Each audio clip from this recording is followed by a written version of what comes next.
acids. And so palmitate as our example, we get 8 acetyl-CoAs, and those can be oxidized by 3 to 16 CO2s. And you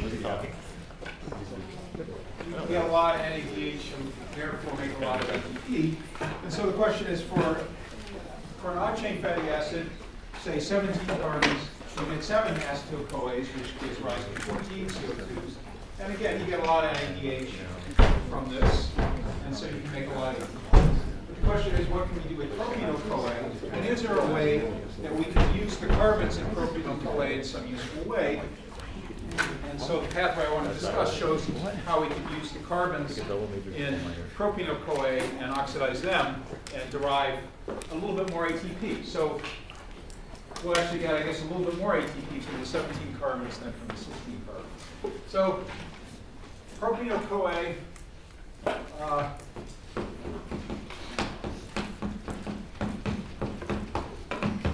has this structure.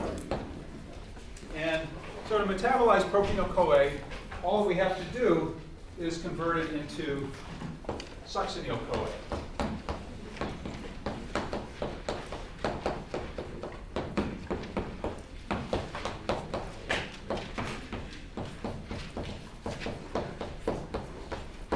So we already know how to metabolize succinyl-CoA, right? So all we have to do is that. And so you'd say, well, this is easy. All you have to do is put a carboxylate group onto the propyl-CoA, and that'll make succinyl-CoA. We know how to put carboxyl groups on things, right? We could take biotin, we could generate CO2, and if we could generate this carbanion,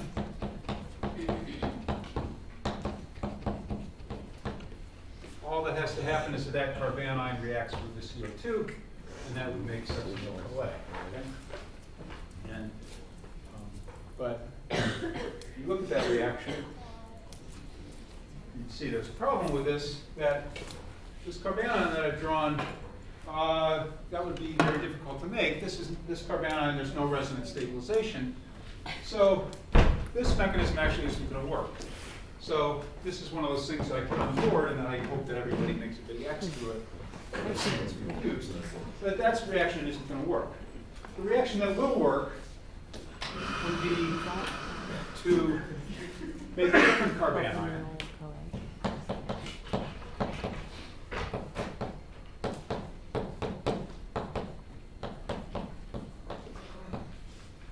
So if we remove a proton from this position to generate this carbanion, that carbanion is resonance stabilized, right? And we've seen very similar reactions like with acetyl-CoA for citrate synthase. We took a proton off that methyl group and we generated a carbanion like this. Okay? And so that carbanion is more close to what we've seen before.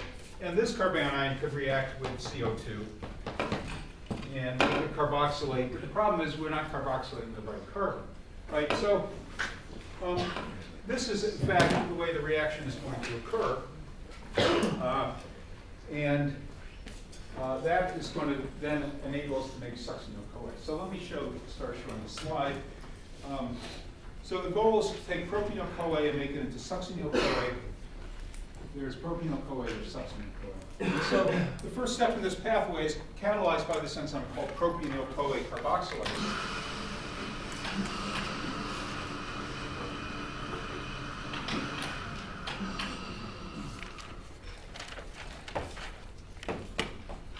And so propyl-CoA carboxylase has a reaction mechanism which is very similar to a previous carboxylase, which this enzyme is going to take bicarbonate, and it's going to activate the bicarbonate using ATP. And so this is a biotin-dependent enzyme. So in the presence of ATP and bicarbonate, this enzyme will generate carboxybiotin. Remind you what the structure of biotin is.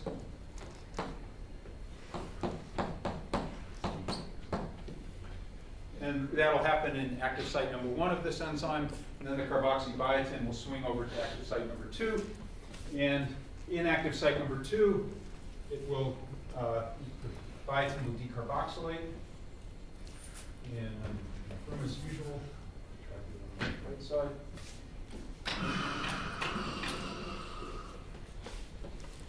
So the decarboxylation of the biotin will produce CO2 and a biotin anion.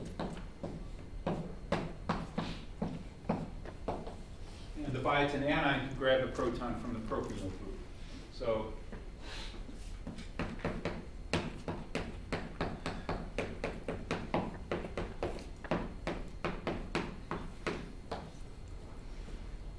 grab the proton, and that will generate the carbanion that I said we needed. That will generate that carbanion there.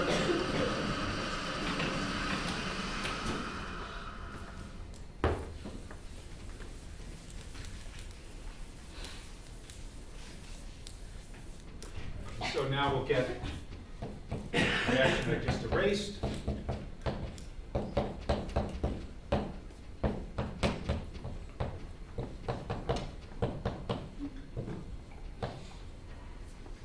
And we'll get this product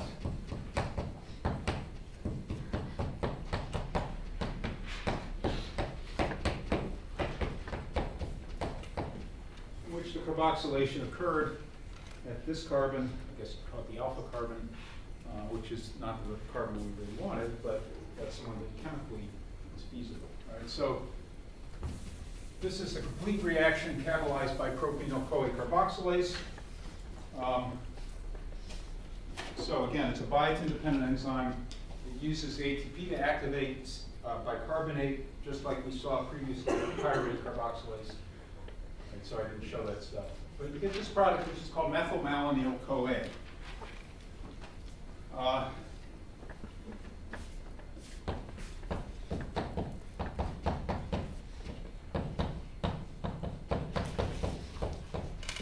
So you can have the methyl group.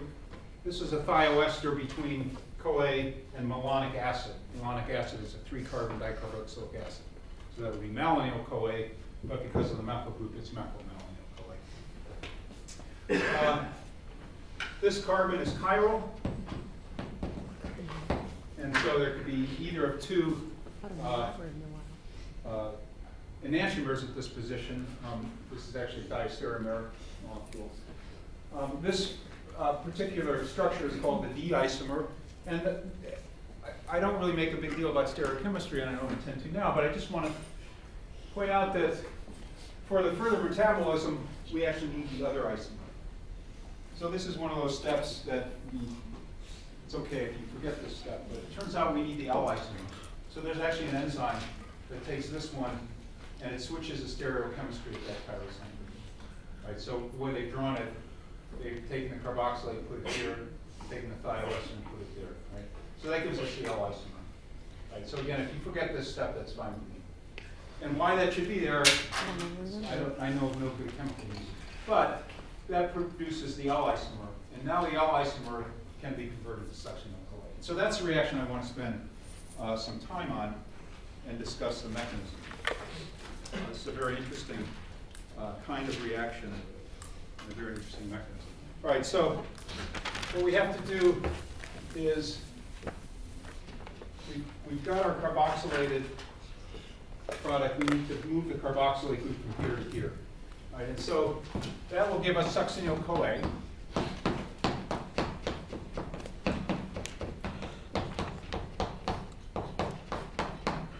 And that enzyme, the enzyme that catalyzes this reaction is shown on the slide. It's called methylmalonyl-CoA mutase.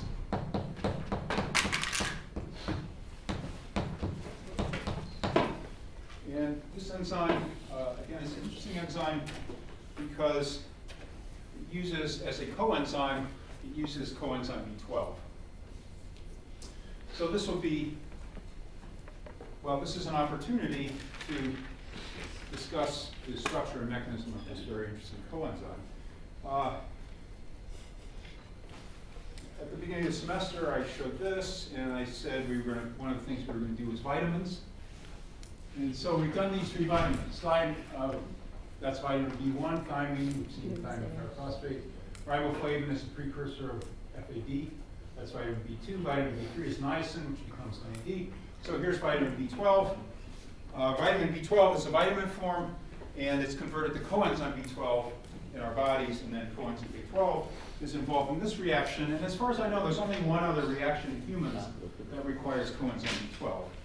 Nonetheless, it is an important vitamin. All right, so as a sort of lead into this mechanism, I want to remind us of the 5 reaction types from like the second day of class. So these were the 5 reaction types. The reaction I'm going to show today, as you can see, if you were to classify this reaction into one of these types, I think it would fit best as an internal rearrangement. All right, so there are a number of enzymes that use coenzyme B12 as a coenzyme, and a number of those enzymes catalyze rearrangement reactions. So that's a common way that an enzyme uses coenzyme B12. So here's the figure from the book that just summarizes these kinds of rearrangements. So it's a very simple case where a group attached to one carbon switches to the neighboring carbon, and the group at that carbon replaces it. Right? It involves a hydrogen moving from one carbon to the other, and some group X that replaces it. I have a question about the metal-malonyl-CoA. Did you, according to the slide, did it not switch places, the carboxylate switch places with the... You mean going from the D to L? Yeah. Yeah, so I didn't put that on the book. Yeah. Again, that's one that... This reaction is much more interesting than mine. All right, so anyway, this is a general picture. This is now the figure in the book showing, all right, in this case, what's going to happen is that this hydrogen is going to move from this carbon to this one, and the thioester is going to replace it. All right, so that's the type of reaction. It's a rearrangement reaction. But the mechanism of the reaction actually fits into this third, what they call a reaction type, and as you may recall, I said I didn't really think it's a type, it's a mechanism. So this is actually the mechanism used by coenzyme B12 dependent rearrangement reactions. So the enzymes are catalyzed as reactions. It's actually a free radical reaction, which is unusual in biochemistry. There's not a lot of enzyme catalyzed reactions that we call free radicals. This is one of the very few examples. All right, so I want to describe the mechanism, but before I do that, I should describe coenzyme B12.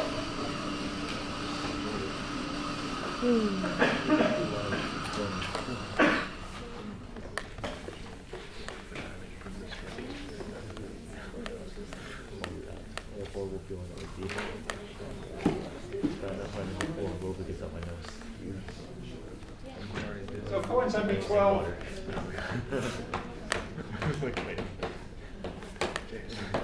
is also unusual because it has a cobalt ion. It's about the only place I know of that cobalt appears in biology as well. So it's a cobalt. All right, so the cobalt is bound to 4 nitrogens. Same thing. The nitrogens are part of 5-membered rings.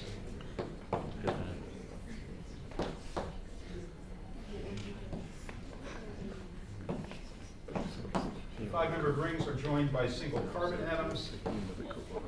Bonds aren't to scale, except that there's one position where you're missing a carbon atom. All right, so it starts getting complicated. And so here's the complete picture. This is actually not from the book. This is the vitamin. This is vitamin B12. So there's the cobalt. So there's the 4 nitrogens. Each is part of a 5-membered ring. There's a carbon that bridges each 5-membered ring, and then there's one where that bridging carbon is missing. So it's like, it looks like a porphyrin ring. It's called a choroid ring. It's similar to a porphyrin ring, it's not identical. In the vitamin form, the cobalt is bonded to actually a cyano group. But when you adjust this, you take up in your body, that cyano group becomes replaced by this group up here, which is an adenosine group. All right, and so the important part of this is that the cobalt forms a bond to the carbon, to the CH2 group, which came from the adenosine. So I can add that to this picture. So we have this CH2 up here, and then it's bonded to the rest of the molecule. Now this structure up here, you recognize that's adenine, and that's ribose. So those carbons in red, or the structure in red, actually came from ATP. And so to make the coenzyme, the cyano group is lost, and these groups are added, and the 3 phosphates of the ATP are displaced. So that's kind of an unusual reaction as well. But the important thing is now you've got this carbon-cobalt covalent bond. Right? And then, so cobalt wants to be an octahedral array or structure. It wants to have 6 things bonded to it. So the 6th thing is this structure down at the bottom. See, note that there's a bond from the cobalt to that nitrogen. This is called dimethylbenzimidazole, and that turns out not to be that important for the chemistry, fortunately. Right, so this is a very complex structure. And as usual, I wouldn't ask you to memorize this structure. But I think what you should remember, well, let me sort of focus on the part that's more important. So this is the part that's really most important. The cobalt and this carbon are really the most important parts that are going to be relevant to chemistry. And the rest of it isn't really going to be directly involved. So really the most important thing is that you've got this carbon-cobalt bond.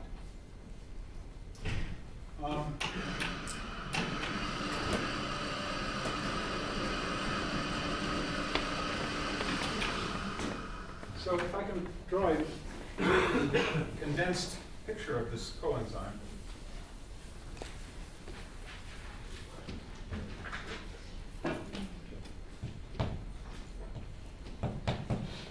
So we have the cobalt bonded to bonded to 5 nitrogens, and we have the CH2 bonded to the rest of the adenosine molecule. So the way this coenzyme works in these rearrangement type reactions and in the methylmalonyl-CoA mutase is that this carbon-cobalt bond, there's 2 electrons in that bond. It undergoes what's known as homolytic cleavage. And so homolytic cleavage involves taking one of the electrons from this bond and put it on the carbon, and take the other electron and put it on the cobalt. And the result is that you generate a carbon radical because it accepted a single electron, so the dot is that single electron. And the cobalt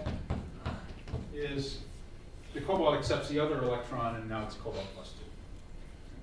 So you get this homolytic cleavage, which gives rise to a free radical.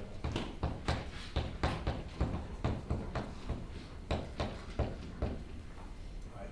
Now this carbon radical can undergo the kinds of reactions that free radicals are prone to undergo, and it can react with the substrate.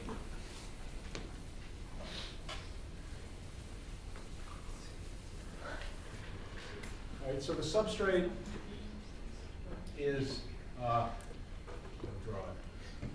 it's methyl.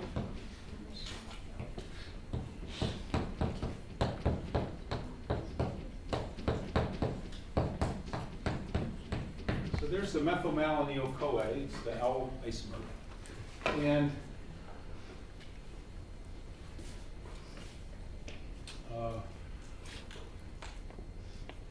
the carbon is going to grab a hydrogen. Let me make sure I do the correct hydrogen. Yeah, okay. So, sorry, it's got to grab the hydrogen from the methyl group. So, maybe indicate the methyl with a CH. Because what's going to happen is that the free radicals would grab a hydrogen atom. So hydrogen atom means the proton plus 1 electron. So one of the electrons is going to be the electron in this bond. So you can indicate that by use that electron to make a bond and take one of the electrons from there to generate a carbon-hydrogen bond. Remember that when you're showing pushing arrows and it's only 1 electron, you use an arrow with only half of an arrowhead. So those means. It means a single electron moving in the reaction. Right?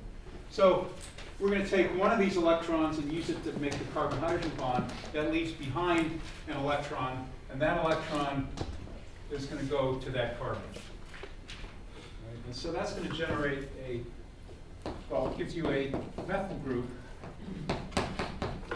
on the adenosine that was part of the coenzyme. And it's going to give now a substrate radical.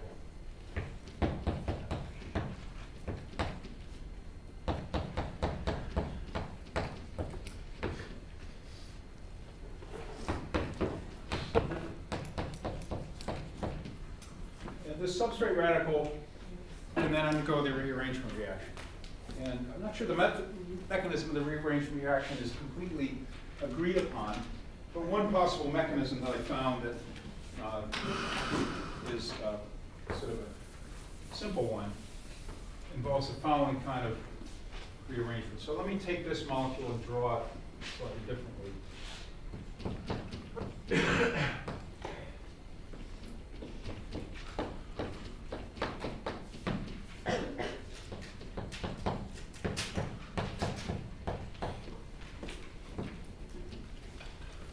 So what we need to do is we need to move this thioester over to here. Right? And so we need to generate a carbon-carbon bond. And so the way that carbon-carbon bond is thought to form is take this single electron and take one of these electrons, and that'll generate that bond that I've indicated as a dashed line. And then put the other electron on the oxygen. And so that will give us an intermediate, which is a three-membered ring. We rewrote it.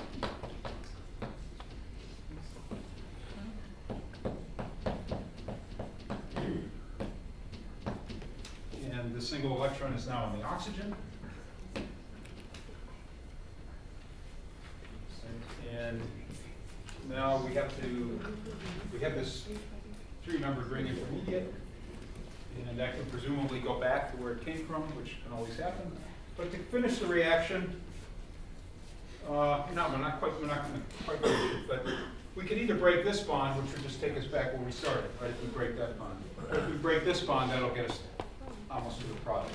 So let's break this bond by take that electron, take one electron from there, and put the other electron on that carbon.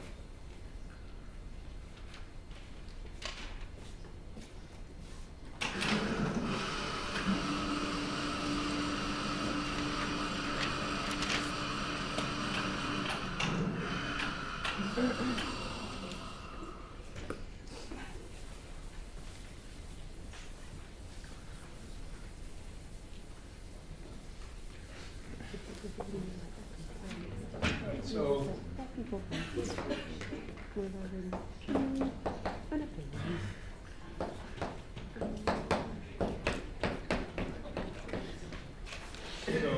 that regenerates this carbonyl group. We break the bond that was here, so that bond is gone, so I'll erase it again. And we're left with that radical. But that does undergo the rearrangement we need. This now sort of looks like succinyl-CoA, except we've got a radical. So we need to get rid of the radical. So how can we get rid of the radical? Well, let's remember the coenzyme, which has been sitting there all along. And we have this hydrogen attached to the CH2, so that was the hydrogen up there. One of these hydrogens came from the substrate in the first step of the reaction. And so if we donate a hydrogen back to here, that'll finish the reaction. So use this electron and one of these to make a carbon-hydrogen bond. Put the other electron back onto the CH2, and that gives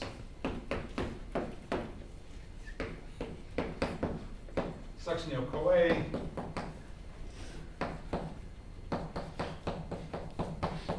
Drawn in a slightly slightly funny way, but just to relate the product to carbon here. This is the product of the reaction. And now we've got the CH2 radical sitting next to the cobalt +2, and we can use that electron and an electron from the cobalt to regenerate the carbon-cobalt bond.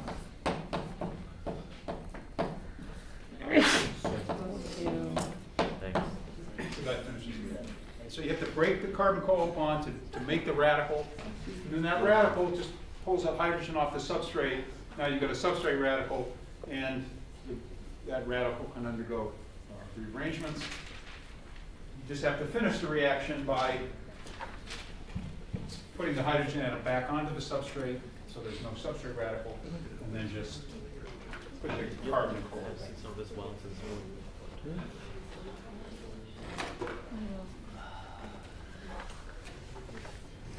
All right, so all of that I believe is shown in this figure.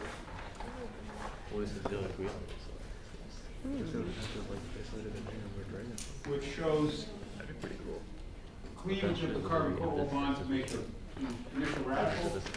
And then it shows that radical grabbing a hydrogen from the substrate, so now you have a methyl group here, you have the substrate radical. And then it goes to rearrangement, which in the book they don't show any intermediates, but I showed you what's thought to be a possible intermediate. So the rearrangement occurs. X is moved from one carbon to the other, the radical is on the other side, and then grab the hydrogen back from the methyl group.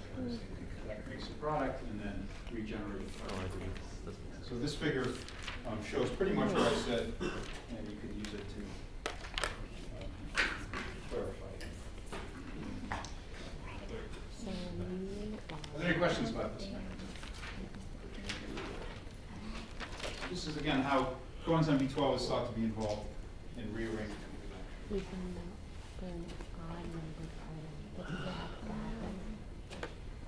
Okay, so going back to the original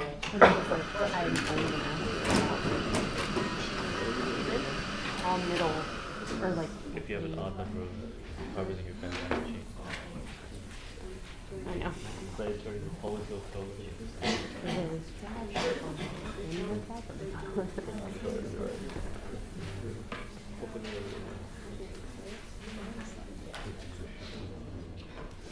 So we started with an odd chain fatty acid.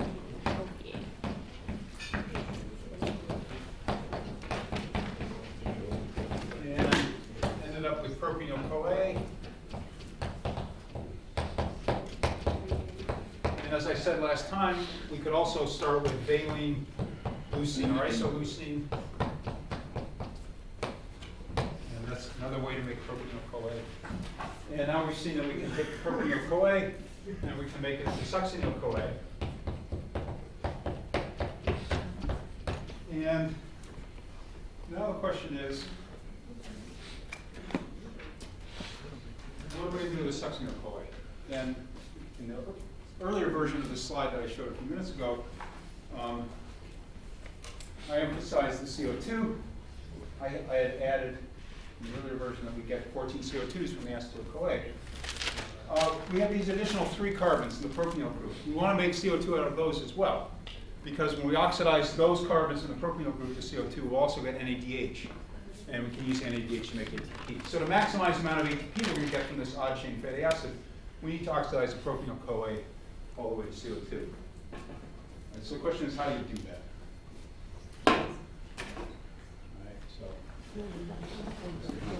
This is my one question for today. So we have succinyl-CoA. What's the enzyme? Why have Yeah, we take succinyl-CoA and oxidize it completely. Now we have 4 carbons. How are we going to make all 4 of those carbons into CO2? Well, I'm not going to do that. No, I'm not going So to. think about it for 1 minute, and I'll give you a possible answers. And it'll be very obvious. What's the question? What's that for?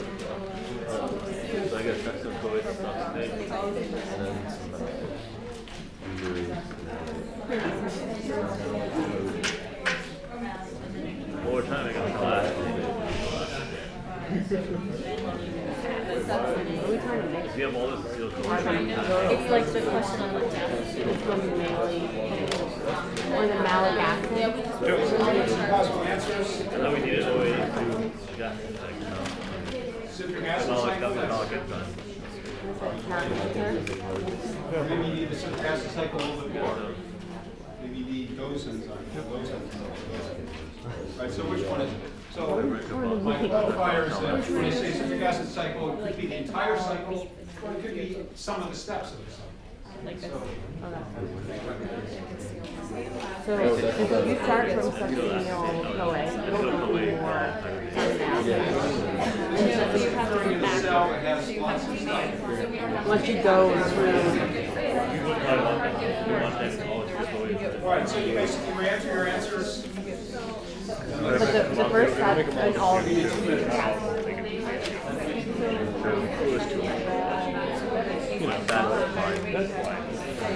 which is what takes acetyl or what takes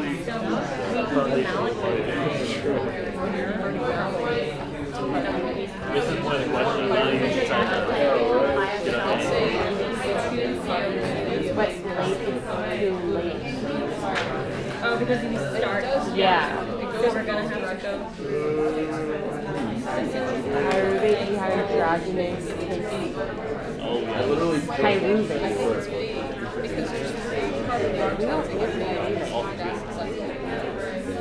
We can do if we do malate enzyme and then pyruvate. Andrea, what do you think? And then you go. Isn't that like one of the questions from the exam was like that, right? And it was just a citric acid cycle. Carboxylate. wasn't just Didn't citric over acid. like cannot remember. I thought it was Carboxylate like does something else stupid. okay, the pyruvate dehydrogenase gives you acetyl-CoA. Why would we want that? We're trying to oxidize each carbon to CO2. Okay. So when we do the acetic acid cycle, we would have the oxaloacetate back, and then you would use the pyruvate dehydrogenase. We bring it back. You can't really do anything with that. Yeah, pyruvate dehydrogenase. You need pyruvate for it. Choice. Damn.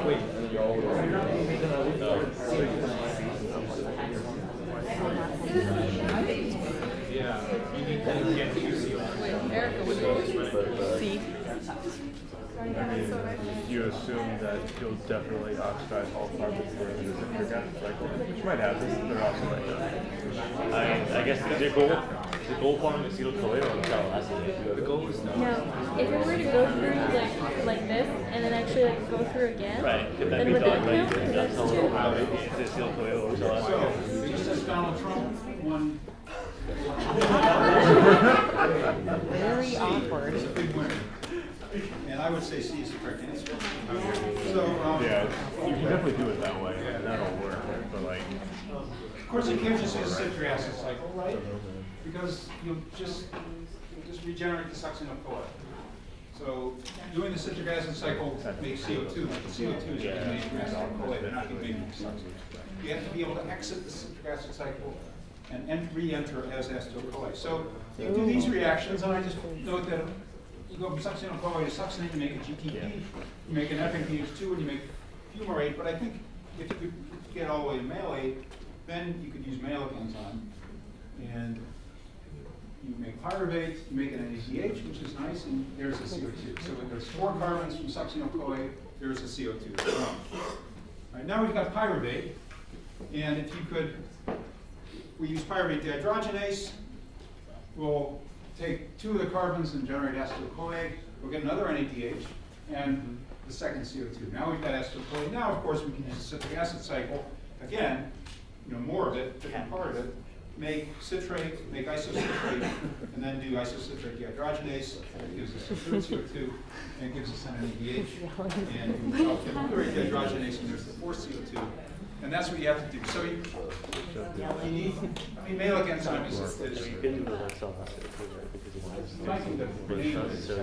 a way to take the carbon atoms, take them out of the citric acid cycle so they can re-enter the formula. Yes, but you, could you alternatively take the, go from the to LAA and then use the fossils? so you're using pyruvate carboxylase in sort of the reverse direction. I'm not sure if that reaction is readily reversible. At the end of it, Some of you will point out to you books that implies it. But you would make ATP. I'm not sure that. Yeah. So they're not really But it'd be separate. you could use PEP carboxykinase. You have to use a phosphatase for that, but then Anyway, so that's the answer. Let me just add one other thing. I was reading somewhere about this, and what I read is that this reaction is an anachlorotic reaction. Remember, anachlorotic reactions are those reactions that replenish citric acid cycle intermediates. And so this one does that. So it's not listed in our book. I'm not quite sure why, but you could think of it that way as well. It's a way to make more succinyl-CoA if you just want to do the citric acids. Okay. All right, so very good. So that's our one question. And I actually had a few more, but in the interest of time, as the semester grinds to a halt, I'm not going to show them. Let me just show this. So an odd-chain fatty acid, you get 7 acetyl-CoAs, and those go into the citric acid cycle, and then again a protein-CoA. But you need to be able to exit by at least one of these pathways. Okay. All right. So I want to move on to something totally different. Which is, so we talked a lot about metabolism that allows us to generate energy, right? Glycolysis, citric acid cyclooxidative phosphorylation, and now fatty acid oxidation, beta oxidation. And so it's really interesting to think about under what circumstances do we use these different pathways. And I talk about different tissues, but in the context of exercise, it's also interesting to things like this. So I thought I would spend a little bit of time on this. And so the first thing I want to show is a slide. This is from a different book. It's from this book, Biochemistry with Clinical Correlations. It shows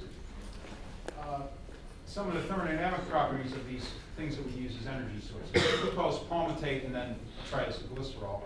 And so these are the standard state free energy changes for oxidation per mole. Right? And so you see that glucose is huge, but these are even huger. And so there's a tremendous amount of energy available from oxidizing a triacylglycerol all the way to CO2. And I believe that includes the glycerol component, but the fatty acids are the main thing. So 31,000 kilojoules per mole of fat, triacylglycerol. Right? Then this is energy per gram, which is perhaps in some ways a better comparison, that you get more than twice as much energy per gram of fat than you do per gram of glucose. So again, fat is a really good way to store energy. You derive a tremendous amount of energy from stored fat. So that's part of it. Here's another table from, again, another textbook, which shows for a typical 150-pound, 154-pound man, how much of each of these things this 154-pound man would have.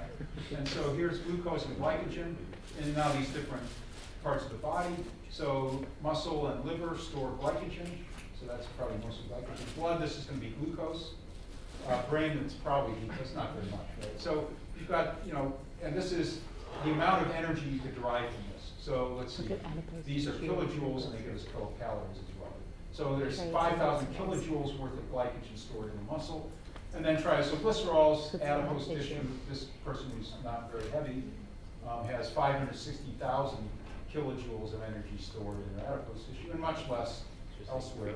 And they also list mobilizable proteins, which means mainly muscle, that you can also break down muscle and oxidize the amino acids and drive energy from that. I will say that a healthy person derives their energy from carbohydrate and fat. It's only when you're really starving that your body starts breaking down itself and using up the muscle, and that's why you sort of waste away, and you'll eventually die can only use muscle as an energy source. So we store fat as a reserve supply of energy. We store glycogen as an energy supply. We don't store protein as an energy supply, right? We have protein to do other things for us. All right, so this is from this book. Then finally, from our book, there's yet another version of this table that sort of shows the same story in a slightly different way. So again, the standard 154-pound man.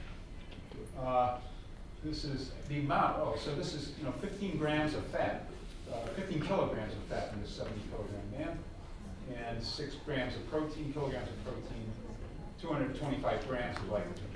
Okay, so we've got all this fuel, and again, the issue is in thinking about not starving or anything, but thinking about sort of exercise. What are the fuels that we use? So I don't know much about this, but I got some slides from a friend of mine who's at Marquette, who is an exercise physiologist, interested in studying metabolism and how it changes when you exercise. Actually, he studies multiple sclerosis.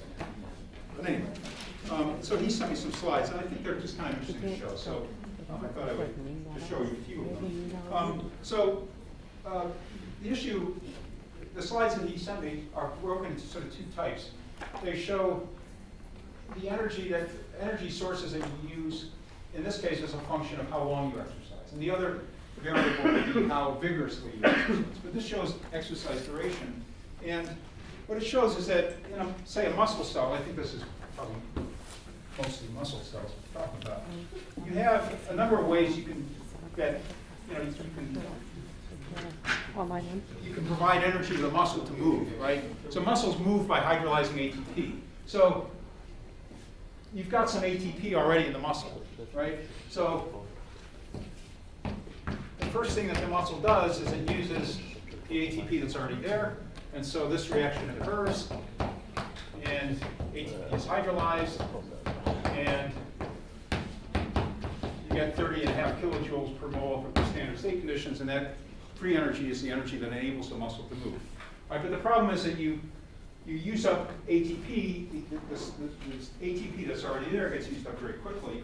And so we talked some time ago about ways that you can regenerate ATP very quickly. And I mentioned adenylate kinase, and that's actually not indicated here. But what's indicated here is that in addition to ATP, you have this molecule called phosphocreatine. And so phosphocreatine is present so that you can do this reaction. Phosphocreatine has a phosphoryl group, and that phosphoryl can be transferred to ADP. You get creatine, and you get ATP, and this is catalyzed by an enzyme called creatine kinase. And this reaction was shown in chapter 13. I don't think I pointed it out, but it's there. And this enzyme exists as a way to regenerate ATP very quickly. Right? So this is a single enzyme catalyzed reaction, so it doesn't take, it's not like a whole pathway. And so this can happen very quickly. The problem is you don't really have very much phosphocreatine in your muscle cells. And so what this slide shows is that you can derive energy from ATP and phosphocreatine for a very short period of time. Right? So for a few seconds. Right? But you very quickly run out of those things. And so maybe that few seconds is enough to run a very short distance or lift a very heavy weight. Right? But then you have to start doing other things. So for slightly longer duration, you start doing what on this slide is called short-term glycolysis, but that means anaerobic glycolysis. So in other words, glucose to lactate. Right? And you can do that, you can derive all of your energy from that for a longer period of time. So on the order of a couple minutes. Right? But the problem is you're making lactate, which is an acid, and so your muscles start becoming acidic, and that causes problems of some kind. And so you can only do that for some limited period of time. And then you're going to have to switch over to aerobic metabolism. Aerobic meaning oxidative phosphorus. So it's interesting, if you think about, at least if you were an Olympic sprinter, it takes about 10 seconds to run 100 meters. That's the, so maybe you can do most of that using this and maybe some glycolysis. It takes about, I think it's a couple minutes for maybe that's the 800 meters record. It's about 2 minutes. So maybe 400, 800 meters, those guys are doing they're maybe just doing anaerobic most of the time. It's longer, certainly anything longer than that, you're doing aerobic.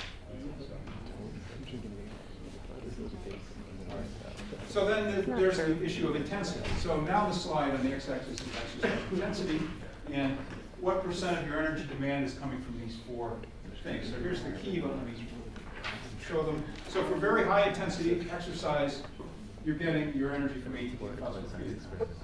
Now you can only do this for a very short period of time. Your muscles can only work at their maximum intensity for a very short period of time, but you can get your energy, that's what they mean, that's what the red part is.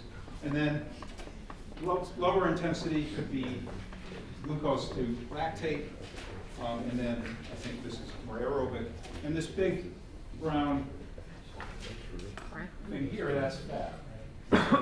Note that at high intensity exercise, you're getting all of your energy from carbohydrate. You're not really getting much from fat. It's only at lower intensity you can get your energy from fat. Note that if you're just sitting around, you get half of your energy from fat. If you sit around a lot, yes. Well, this kind of confuses me because it's like, you know, like when people do high intensity exercise, like burpees, that's like what's known to really help people burn fat. Is that true? I don't know like biologically, but that's what I've like read. Well, so I don't know what training, but short amounts of high intensity. Yeah, short amounts of high intensity. That's actually. I think we can just have different slides. But how much do you have to do with that? Not a lot, relative to how much you have to do with like other things. Is it because you're going to do glycolysis or something to energy, and then once you're resting, your body is restoring and replenishing back? I don't know. I wouldn't think so. But I could be wrong. So regarding the previous slide of the I keep doing my very little the amount of time that you spend in immediate recovery.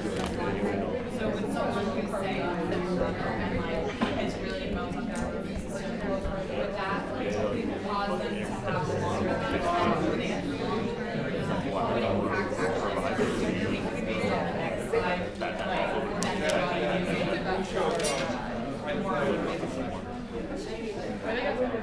Let me show this slide. This slide shows another way.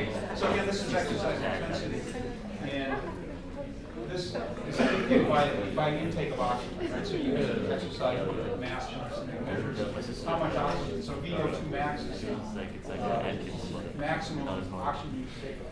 So 85%. So this is high intensity, medium, and low. And this again shows, and maybe this again contradicts the point that's being made up here. You can argue with this guy. But what these slides say is that at high intensity, again, this is glycogen. So your muscle, the glycogen you store in muscle, is providing lots of energy to the muscle for high intensity. There's glucose, there's free fatty acids, so basically the same point that at high intensity you're getting most of your energy from carbohydrate.